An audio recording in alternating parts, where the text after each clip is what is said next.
ഇന്നിപ്പോൾ ഞാനിവിടെ ഉണ്ടാക്കാൻ പോകുന്നത് ഏത്തക്കായ ഉണക്കമീൻ കറിയാണ്. അതിന് വേണ്ടിയിട്ട് ഒരു ഏത്തക്കായ ക്യൂബായിട്ട് മുറിച്ചതാണിത്. ഉണക്കമീൻ ആവശ്യത്തിന് എടുക്കുക. ഇതിപ്പോൾ ഞാനിവിടെ ഒരു 4 പീസ് എടുത്തിട്ടുണ്ട് ഉണക്കമീൻ. അത് ക്ലീൻ ചെയ്ത് കഴുകിയെടുത്തതാണ്. പിന്നെ ഒരു പഴുത്ത വിളഞ്ഞ മാങ്ങയാണ്, അതൊരെണ്ണം എടുത്തിട്ടുണ്ട്.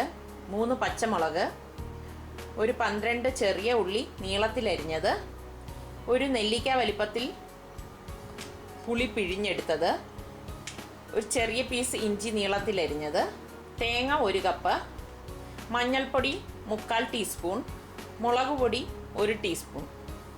ഇനി ഇതെങ്ങനെയാണ് ഉണ്ടാക്കുന്നത് നോക്കാം. ചട്ടി അടുപ്പത്ത് വെച്ച് ചൂടാകുമ്പോഴേക്ക് അതിലേക്ക് കുറച്ച് വെളിച്ചെണ്ണ ഒഴിച്ചു കൊടുക്കാം. ചട്ടി ചൂടാകുമ്പോഴേക്ക് ചുവന്നുള്ളി ഇട്ട് കൊടുക്കാം. നന്നായിട്ട് ഇളക്കി കൊടുക്കുക. വെളിച്ചെണ്ണയാണ് ഈ കറി ഉണ്ടാക്കാൻ ഏറ്റവും നല്ലത്. ഇതിലേക്ക് പച്ചമുളക് ഇട്ട് കൊടുക്കാം, ഇഞ്ചി ഇട്ട് കൊടുക്കാം. ഇത് എണ്ണയിൽ കിടന്ന് ഒന്ന് വാടി തുടങ്ങുമ്പോഴേക്ക് അതിലേക്ക് മഞ്ഞൾപ്പൊടിയും മുളക് പൊടിയും ഇട്ട് കൊടുക്കാം. ഇതിലേക്ക് 2 കപ്പ് വെള്ളം ഒഴിച്ചു കൊടുക്കാം.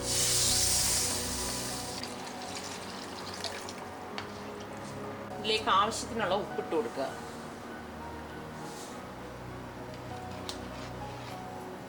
ഉണക്കമീനിൽ ഉപ്പുണ്ടാവും, അത് അഡ്ജസ്റ്റ് ചെയ്ത് വേണം ഉപ്പിടാൻ. ഇതിലേക്ക് ഏത്തക്കായ ഇട്ട് കൊടുക്കാം, മാങ്ങ ഇട്ട് കൊടുക്കാം, ഉണക്കമീൻ ഇട്ട് കൊടുക്കാം.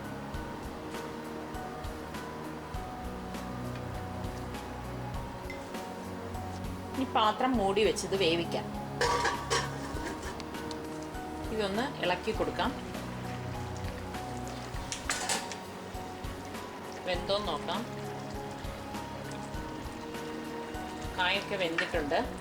വെള്ളം ഒന്ന് വറ്റി ഈ ഒരു പരുവമാകുമ്പോഴേക്ക് തേങ്ങ അരച്ച് ഇതിലേക്ക് ഇട്ട് കൊടുക്കാം. തേങ്ങ അരച്ച് ചേർത്ത് കൊടുക്കാം. നന്നായിട്ട് മിക്സ് ചെയ്ത് കൊടുക്കാം. തേങ്ങ ഇട്ട ശേഷം പുളി പിഴിഞ്ഞ വെള്ളം ഇതിലേക്ക് ഒഴിച്ചു കൊടുക്കാം. ഒന്ന് തിളയ്ക്കുമ്പോഴേക്ക് തീ ഓഫ് ചെയ്ത് കൊടുക്കാം. കറി ആയിട്ടുണ്ട്. ഗ്യാസ് ഓഫ് ചെയ്തിട്ട് ഇനി താളിച്ചൊഴിക്കാം. പാൻ അടുപ്പത്ത് വെച്ചിട്ട് അതിലേക്ക് വെളിച്ചെണ്ണ ഒഴിച്ചു കൊടുക്കാം.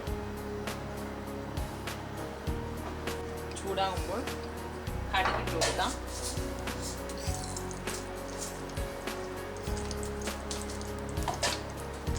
കടുക് പൊട്ടിത്തുടങ്ങുമ്പോൾ കുറച്ച് ഉലുവ ഇട്ട് കൊടുക്കാം.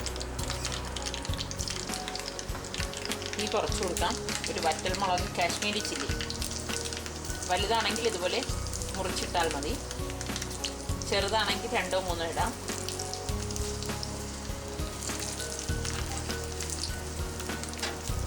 ഗ്യാസ് ഓഫ് ചെയ്ത ശേഷം കറിവേപ്പില ഇട്ട് കൊടുക്കാം. താളിച്ചത് ഈ കറിയുടെ പുറത്തേക്ക് ഒഴിച്ചു കൊടുക്കാം.